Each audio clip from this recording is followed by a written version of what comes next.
Olá, sejam mais uma vez bem-vindas e bem-vindos ao nosso canal A Literação. Hoje é quarta-feira, dia de trajetória à literação, e nós chegamos a um ponto da nossa trajetória onde nós já somos capazes de afirmar que toda palavra é uma metáfora.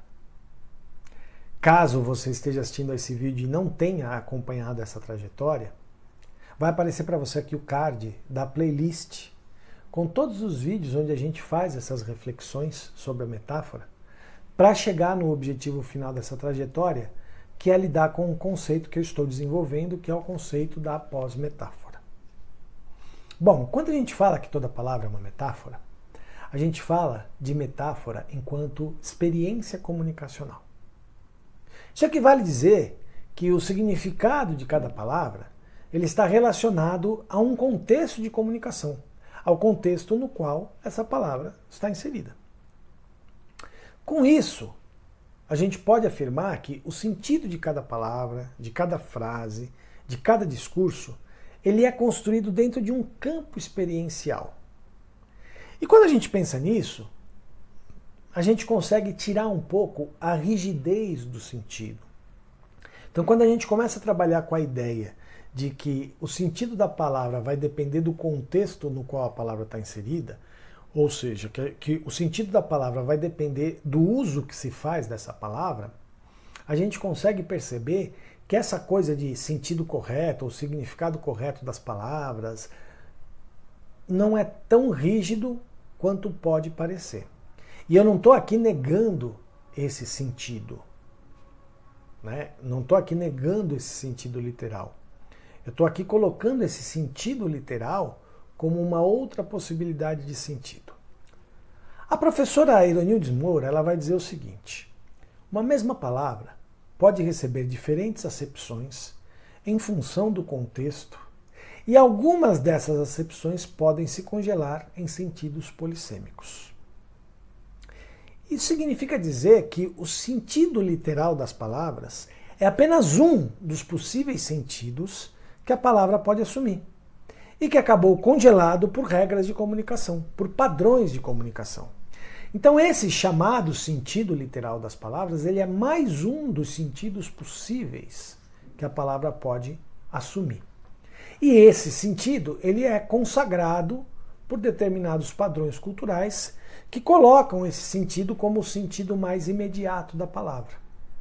E a gente acaba chamando de significado ou de sentido literal dessa palavra.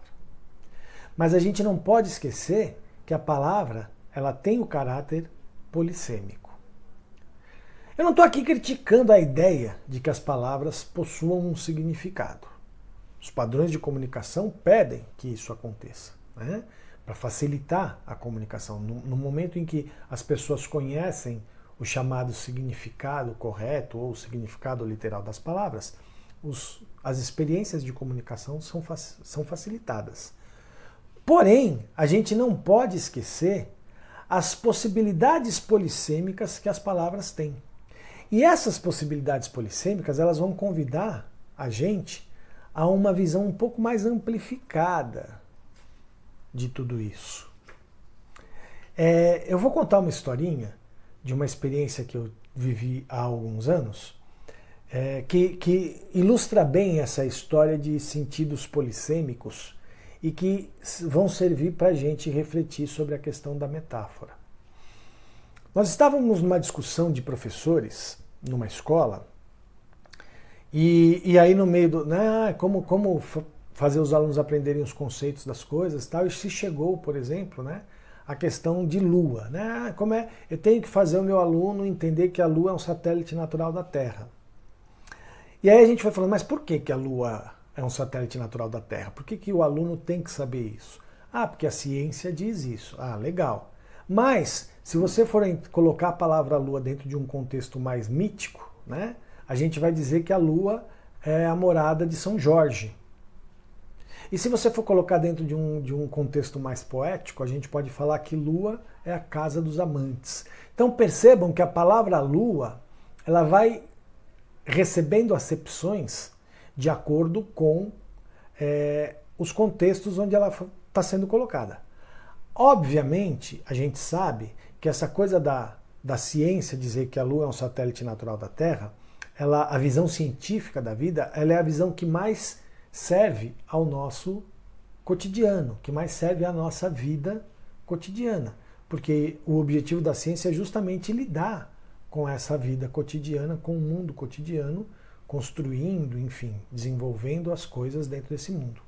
Só que quando a gente fala de discurso, a gente está dizendo que a palavra lua, ela pode ter diversos sentidos ou diversos usos, e que qual deles é o literal e qual deles é o metafórico nesse caso. Percebam que eu estou usando duas coisas aqui, o sentido polissêmico e a metáfora. E não estou dizendo que os dois são a mesma coisa. Quando a gente fala em polissemia, a gente fala em possibilidades de sentido literal. Porque uma palavra que é polissêmica, ela tem, todos os sentidos que ela tem são literais dentro dessa polissemia. Só que a polissemia já tira a rigidez do próprio sentido literal, então ela abre uma porta para que a gente possa adentrar ao campo metafórico. Por isso, eu prefiro, ao invés de falar em sentido das palavras, seja literal ou metafórico, eu quero falar agora em estados de sentidos que a palavra pode assumir. Se a gente fala em uma maior fluidez de sentidos, então a gente não pode falar num sentido único, ou em sentidos rígidos, mesmo que sejam vários. Mas a gente pode falar que a palavra está num estado de sentido X, Y ou Z dentro daquele contexto. A ideia de estados de sentidos, ela vai colocar a palavra em um fluir permanente, trazendo uma possibilidade mais dinâmica do uso das palavras. Porque se nós não estamos preocupados com o sentido consagrado da palavra, nós temos a liberdade de uso de acordo com aquilo que a gente quer comunicar. E isso é extremamente importante para quem lida com literatura, seja na condição de leitor, seja na condição de escritor. Por quê? Porque o leitor que consegue perceber essa maior amplitude do uso da palavra, quando ele lê um texto, ele vai estar mais aberto a receber todas as possibilidades de sentido que a palavra pode ter. E o escritor, ao criar os seus discursos, ao criar os seus textos, também. E aí, dentro daquilo que eu estou desenvolvendo, do raciocínio que eu estou desenvolvendo, existem então 3 estados de sentidos que a palavra pode assumir. O estado pré-metafórico, onde a palavra é usada em seu sentido mais imediato, mais conhecido. Há uma diferença aí entre essa coisa da pré-metáfora e do sentido literal. Tá? Não é a mesma coisa, apesar de num primeiro momento poder parecer que é a mesma coisa. Mas não é. Primeiro porque a gente está partindo de um princípio de que a palavra já é uma metáfora. Ou seja, a literalidade da coisa, ela está somente na coisa. Então a literalidade de uma experiência que eu estou comunicando, que eu estou compartilhando, está só na experiência. O compartilhamento da experiência já tira a sua literalidade. Então é esse princípio que rege o tal do estado pré-metafórico. Nesse estado pré-metafórico, onde a palavra é utilizada no seu sentido mais imediato, mais conhecido, ele é um estado onde a produção de sentidos está mais atrelada ao coletivo, aos padrões culturais. Onde o sentido das palavras estão dentro de um campo mais consagrado, mais admitido. O segundo estado de sentido que a palavra pode assumir é o estado metafórico, onde a gente possibilita a entrada em outros campos de sentidos. E aí sim, aqui a gente está relacionando ao conceito mais consagrado de metáfora. Então esse estado metafórico é o que se consagrou chamar de metáfora. As palavras são usadas de modo a permitir uma maior gama de possibilidades de sentidos e que por isso mesmo ficam mais atrelados às individualidades envolvidas. Porém, no estado metafórico, no campo da metáfora, a gente ainda está, apesar de ter uma construção mais individual de sentido, a gente ainda está atrelado um pouco aos padrões de sentido da palavra. Então, quando a gente vai falar, por exemplo, o homem é um lobo, né, que eu já uso uma frase que eu já usei como exemplo, quer dizer, por mais que a gente esteja trabalhando com outros sentidos e com outras possibilidades de sentidos, tanto de homem como de lobo, o sentido consagrado desses termos ainda se faz presente, seja meramente como ferramenta de uso para que eu possa então construir um sentido mais individualizado. E o estado pós-metafórico da palavra, que eu estou chamando de pós-metáfora, que é onde a gente vai chegar, é o estado onde a palavra está totalmente liberta de qualquer universo de sentido.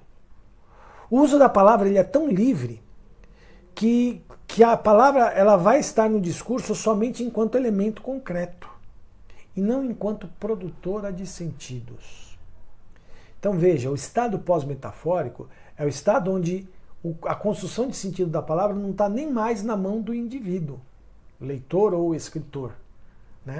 Está em algum lugar que a gente não consegue muito definir, ou não está em lugar nenhum, porque a construção de sentidos deixa de ser necessária.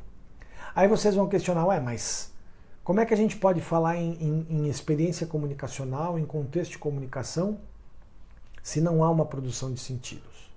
Então a gente vai partir do princípio de que produção de sentido vai acabar existindo em qualquer experiência comunicacional. Agora, a gente tem, no estado pré-metafórico, uma construção de sentido padronizada. No estado metafórico, uma construção de sentido individual, porém ainda atrelada a determinados padrões, ou seja, uma construção de sentido individual, porém ainda consciente. E no estado pós-metafórico, nós vamos ter uma produção de sentido completamente livre, completamente imprevisível, completamente que nós, enquanto leitores, por exemplo, ou escritores, não dominamos. Mas essa questão da pós-metáfora a gente vai começar a falar melhor a partir do próximo vídeo. Tá bom? É isso.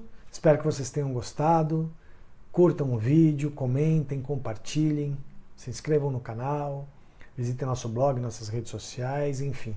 Ajudem a gente a fortalecer cada vez mais esse trabalho que a gente está tentando fazer com muito carinho. Valeu, gente! Até semana que vem. Tchau, tchau.